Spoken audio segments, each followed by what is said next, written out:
हाँ तो बच्चों, आज से फिर आपका ऑनलाइन क्लास में स्वागत। और जैसा कि आपने कल तीनों ही प्रथम टॉपिक पढ़े और उनके क्वेश्चन आंसर आपने पढ़े, और आपको क्वेश्चन मैंने 1 से लेकर 11 क्वेश्चन तक करवाए थे।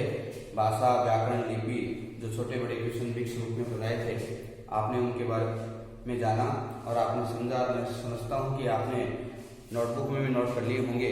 तो आज से हम अगली कड़ी पढ़ते हैं कि आपका 11वां क्वेश्चन जो था उसके बाद में 12वां क्वेश्चन आता है। व्याकरण की परिभाषा दीजिए।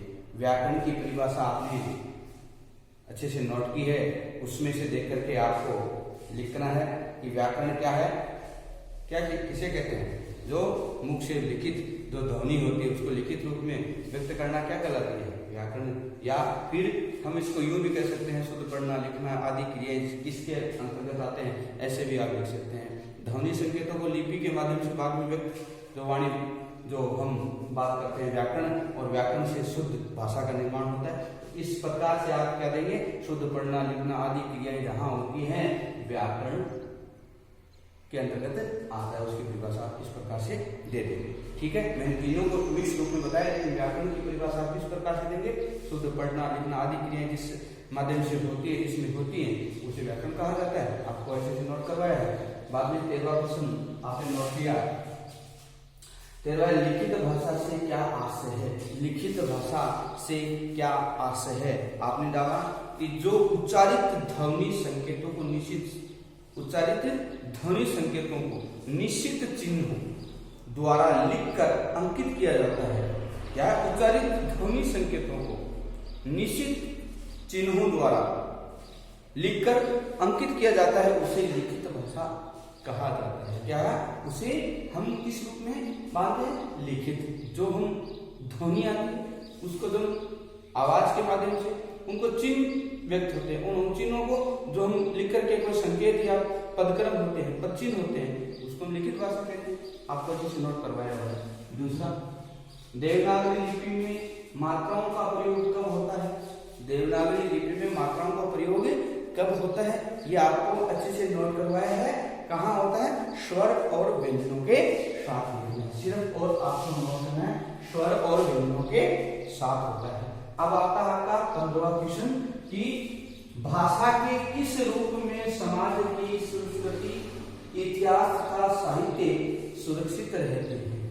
क्या बताया, भाषा के किस रूप में, इसमें उत्तर आता है भाषा के किस रूप में साहित्य, संस्कृति, समाज का भविष्य जो है सुरक्षित रहता है, वह लिखित रूप में। किस रूप में आएगा, इसका आंसर क्या होगा, लिखित रूप। यहाँ पर आप लिखित रूप लिख सकते हैं। 15वां क्वेश्चन का आंसर 16 है कि व्याकरण के अंतर्गत किन विषयों का अध्ययन होता है।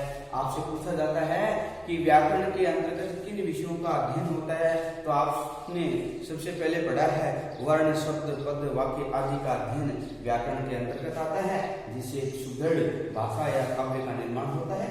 आप ऐसे लिख सकते हैं। 16 क्वेश्चन के बाद में 17, शब्द और पद में क्या अंतर होता है। शब्द की परिभाषा आपको पूर्व क्लास में बताई थी, और पद क्या होता है, दोनों में अंतर। ये वर्णों से मिले होते हैं और ये पद किनसे होते हैं, शब्दों के बाद शब्दों के समूह को पद क्रम, जो एक के बाद एक लिखे जाते हैं। जैसे कमल जाता है, कमल, विमल और सोहन, मोहन आदि, तो ये क्रम में जुड़े होते हैं। जैसे कोई वाक्य का निर्माण हो गया, जैसे सोहन जाता है, सपना खेलती है, पलक पड़ती है, और जैसे पायल नृत्य कर रही है। ये क्या होते हैं, वर्णों से शब्द और शब्दों से पद क्रम बन गए। ये जो पद हो गए, इनमें अंतर इस प्रकार से आप लिखें, जो आपको पूर्व में नोट करवाया है। अब आता है 18वां क्वेश्चन, वर्ण विचार के अंतर्गत किसका अध्ययन किया जाता है। आपको 18वां क्वेश्चन नोट करना है कि वर्ण विचार के अंतर्गत किसका अध्ययन किया जाता है। आकार, प्रकार और उसके वर्गीकरण और मेल का इसमें प्रयोग किया। आकार, प्रकार, रचना, जो स्ट्रक्चर होती है, उसका यहाँ पर वर्ण विचार में इसका अध्ययन किया जाता है, स्ट्रक्चर के बारे में। अब आता है 19वां, देवनागरी लिपि का विकास भारत में किस लिपि से हुआ। ये तो आपको नोट करवाया हुआ है। देवनागरी लिपि का जो विकास है भारत में किस लिपि से हुआ है, आप स्वयं जो है इसका सरल है उत्तर लिखेंगे, ठीक है। और 19वां क्वेश्चन नहीं आगा तो मैं आपके लिए तैयार हूँ, कमेंट में लिख करके भेज देना, मैं बता दूंगा, आपको नोट भी करवाया हुआ पहले से। अब आता है 20वां क्वेश्चन, भाषा का प्रयोग किन कारणों से किया जाता है। 20वां क्वेश्चन है कि भाषा का प्रयोग किन कारणों से होता है। तो आप बता सकते हैं कि किन से होता है, भाषा का प्रयोग किन कारणों से होता है। कारण पूछा है तो आप जानोगे, कारण अपने मन के विचार, अपने भाव जो होते हैं, हम दूसरों को किस माध्यम से कहते हैं, वो भाषा का प्रयोग जैसे सरल होता है, कठिन होता है। आप किसी भी रूप में इन दोनों ही प्रश्नों के उत्तर खोज करके मुझे बताएंगे और कमेंट लिख करके भेजेंगे कि सर हमें नहीं आया, फिर हम आपके लिए तैयार हैं। आपका उत्तर दोनों वेरी इंपॉर्टेंट क्वेश्चन है, क्योंकि डिस्क्रिप्शन में आप लिखेंगे और आपका उत्तर मैं देखूंगा और आप मुझे बताएंगे, और नहीं आता तो हम आपके लिए तैयार हैं। अब आता है 22वां क्वेश्चन, भारत भाषा की मुख्य या प्रमुख इकाइयों का परिचय दीजिए। विद्यार्थियों की भाषा की प्रमुख इकाइयों का परिचय, इकाइयां कौन कौन सी है आपने पूर्व क्लास में जाना, ध्वनि, वर्ण, बाद में शब्द, पद और वाक्य, ये जो हमारी इकाइयां हैं, ये 22वां क्वेश्चन की आपको नोट करनी है, लिखनी है। अब आपसे पूछा है ये क्या क्वेश्चन है, इकाइयां प्रमुख या मुख्य, एक ही बात है दोनों का। तो ध्वनि, वर्ण और शब्द, पद और वाक्य, 5 इकाइयां होती हैं। और लास्ट 23वां क्वेश्चन हमारा, खड़ी बोली हिंदी ने अपने शब्द भंडार का विकास किस प्रकार किया। खड़ी बोली जो स्थान विशेष या क्षेत्रीय भाषा जो होती है, और हिंदी में अपनी पकड़ कैसे, शब्द भंडार का किस प्रकार से उन्होंने विकास किया है। जैसे आपसे पूछ लिया कि खड़ी बोली क्या होती है, जैसे आपके यहाँ स्थानीय क्षेत्र में जो मारवाड़ी मिश्रित भाषा जिसको खिचड़ी भाषा बोलते हैं, इधर हरियाणा की तरफ चलते हैं तो वहां पर खड़ी बोली सीधी भाषा है। अब हिंदी के भी कहीं कहीं शब्द आते हैं, उनके अंदर मिक्स, तो ही हमारा हिंदी का जो शब्द भंडार है वो मिला जुला मिक्सर जो शब्दों से भर जाता है।